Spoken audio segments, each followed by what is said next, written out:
ಹೊನ್ನು ಕೊಟ್ಟರೂ ಕೂಡ ಗಿಣ್ಣು ಸಿಗಲ್ವಂತೆ. ಗಿಣ್ಣು ಸಿಗೋದು ತುಂಬಾನೇ ಅಪರೂಪ.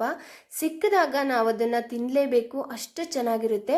ಹಾಯ್ ಫ್ರೆಂಡ್ಸ್, ನಾನು ಶುಭಾ, ಹಾಬೀಸ್ ಆಫ್ ಶುಭಾ ಚಾನಲ್ಗೆ ಪ್ರೀತಿಯ ಸ್ವಾಗತ. ನೀವಿನ್ನೂ ನಮ್ಮ ಚಾನಲ್ಗೆ ಸಬ್ಸ್ಕ್ರೈಬ್ ಆಗಿಲ್ಲ ಅಂದರೆ ಪ್ಲೀಸ್ ಸಬ್ಸ್ಕ್ರೈಬ್ ಮಾಡ್ಕೊಳ್ಳಿ. ನಾನಿವತ್ತು ಮಾಡ್ತಾ ಇರೋದು ಗಿಣ್ಣು ರೆಸಿಪಿ. ಅದರಲ್ಲೂ ಕೂಡ ಇವತ್ತು ನಾನು ಅಮ್ಮನ ಕೈಲಿ ಮಾಡಿಸ್ತಾ ಇರೋದು. ಅಮ್ಮನ ಕೈ ರುಚಿನಲ್ಲಿ ತುಂಬಾ ಚೆನ್ನಾಗಿರುತ್ತೆ. ಸಾಂಪ್ರದಾಯಿಕವಾಗಿ ಗಿಣ್ಣುನ ಯಾವ ರೀತಿ ಮಾಡೋದು ಅನ್ನೋದನ್ನು ತೋರಿಸ್ತಾ ಇದ್ದೀನಿ. ಬನ್ನಿ ಇವಾಗ ಮಾಡೋದು ಹೇಗೆ ಅಂತ ನೋಡ್ಕೊಳ್ಳೋಣ.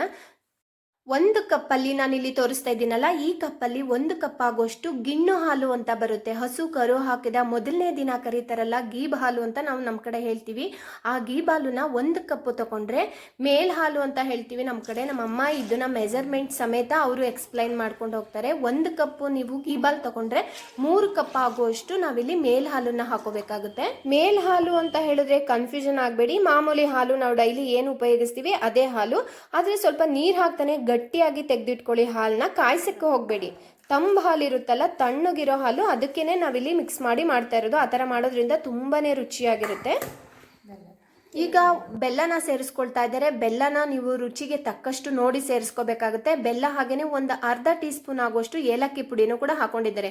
ಬೆಲ್ಲನ ಇಲ್ಲಿ ಕೆಚ್ಚಿ ಪುಡಿ ಮಾಡಿ ಸೇರಿಸ್ಕೊಂಡಿರೋದು. ಒಂದು 2 ಹಿಡಿಯಷ್ಟು ಸೇರಿಸ್ಕೊಂಡಿದ್ದಾರೆ ಅಷ್ಟೇನೆ. ಮೂರನ್ನೂ ಮಿಕ್ಸ್ ಮಾಡ್ತಾ ಇದ್ದೀನಿ. ಬೆಲ್ಲ, ಮೇಲ್ ಹಾಲು, ಗೀಬ್ ಹಾಲು, ಏಲಕ್ಕಿ ಪುಡಿ ಅಷ್ಟೇ. ಬೇಯಕ್ಕಿಡೋದು.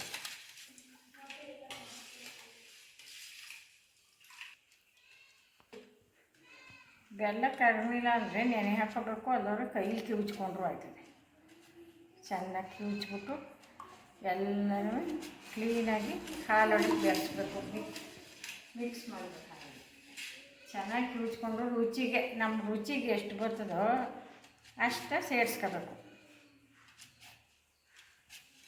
ಈಗ ಇದೆಲ್ಲನೂ ಹಾಲು, ಮೇಲಾಲು, ಗೀಬ್ ಹಾಲು, ಬೆಲ್ಲ, ಏಲಕ್ಕಿಕಾಯಿ ಎಲ್ಲನೂ ಕಿವುಚ್ಕೊಂಡು ನಮಗೆ ರುಚಿಗೆ ತಕ್ಕಷ್ಟು ಬೆಲ್ಲ ಎಲ್ಲನೂ ಹಾಕ್ಕೊಂಡು ರೆಡಿ ಮಾಡಿಕೊಂಡು, ಈಗ ರೆಡಿ ಮಾಡ್ಕೊಂಡಾದ್ಮೇಲೆ ಏನು ಮಾಡೋದು, ಇದನ್ನು ಸೋಸೋದು.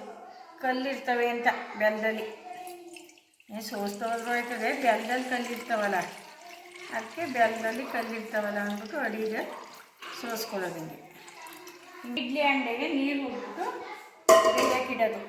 ಇಷ್ಟ ಸಾಕಿಷ್ಟೇ. ಇಷ್ಟು ಇಟ್ಬಿಟ್ಟು ಇದನ್ನು ಇದ್ರೊಳಗೆ ಇಡೋದು. ಹಂಗೆ ಆಮೇಲೆ ಒಲೆ ಮೇಲೆ ಇಡೋದು. ಮುಚ್ಚೋದು. ಆಮೇಲೆ ಮುಚ್ಚಳ ಹಾಕ್ಬಿಟ್ಟು ಗ್ಯಾಸ್ ಮುಚ್ಚಳನ ಹಾಕಾದ್ಮೇಲೆ ಗ್ಯಾಸ್ ಮೇಲೆ ಫ್ಲೇಮ್ನ ಮೀಡಿಯಂ ಫ್ಲೇಮ್ ಕೊಟ್ಟು ಒಂದು 10 ನಿಮಿಷ ಇದನ್ನು ಬೇಯಿಸಿದ್ರೆ ಸಾಕು. ತುಂಬಾ ಚೆನ್ನಾಗಿ ರೆಡಿ ಆಗುತ್ತೆ. 10 ನಿಮಿಷಕ್ಕಿಂತ ಹೆಚ್ಚು ಹೊತ್ತು ನೀವೇನಾದ್ರು ಬೇಯಿಸಿದ್ರೆ ಬೆಂಡಾಗ್ಬಿಡುತ್ತೆ ಗಿಣ್ಣು. ಬೆಂದಾಯಿತು. ಈಗ ತೆಗಿತೀವಿ, ಮುಚ್ಚಳ ತೆಗಿತೀವಿ ಬಟ್ಟೆ. ಹಾಂ, ಈಗ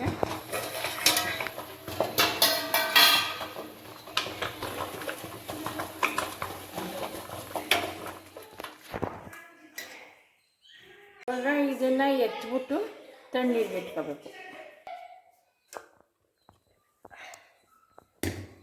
ನೋಡಿ ಗಟ್ಟಿ ಬರ್ತದೆ. ತಟ್ಟೆಗೆ ನೀರು ಹಾಕಿದ್ದೀನಿ. ತಟ್ಟೆ ಒಳಗೆ ಇದನ್ನು ಇಡ್ತೀನಿ. ತಣ್ಣೀರು ಈಗ ಆರ್ತಿದಂಗೆ ಇದು ಕುಯ್ಕೋಬೋದು. ಓಕೆ ಫ್ರೆಂಡ್ಸ್, ಇವತ್ತಿನ ಒಂದು ವಿಡಿಯೋದಲ್ಲಿ ನಾನು ತುಂಬಾ ಸುಲಭವಾಗಿ ಸಾಂಪ್ರದಾಯಿಕವಾಗಿ ಮಾಡುವಂತಹ ಗಿಣ್ಣು ರೆಸಿಪಿನ ತೋರಿಸಿದ್ದೀನಿ. ಈ ಒಂದು ಗಿಣ್ಣು ರೆಸಿಪಿ ನಿಮಗೆ ಇಷ್ಟ ಆಗಿದ್ರೆ ಪ್ಲೀಸ್ ಒಂದು ಲೈಕ್ ಮಾಡಿ. ಹಾಗೆಯೇ ಚಾನಲ್ಗೆ ಹೊಸಬ್ರಾಗಿ ನೋಡ್ತಾ ಇದ್ದರೆ ಪ್ಲೀಸ್ ಸಬ್ಸ್ಕ್ರೈಬ್ ಮಾಡಿಕೊಂಡು ನಮಗೆ ಸಪೋರ್ಟ್ ಮಾಡಿ. ಹಾಗೆಯೇ ಈ ಗಿಣ್ಣು ರೆಸಿಪಿ ನಿಮಗೆ ಇಷ್ಟ ಆಗಿದೆ, ನಿಮ್ಮ ಫ್ರೆಂಡ್ಸು ಹಾಗೆಯೇ ನಿಮ್ಮ ರಿಲೇಟಿವ್ಸ್ಗೂ ಕೂಡ ಈ ಒಂದು ರೆಸಿಪಿನ ಶೇರ್ ಮಾಡಿ. ಅವ್ರಿಗೂ ಕೂಡ ಹೆಲ್ಪ್ ಆಗುತ್ತೆ. Thank you so much for watching.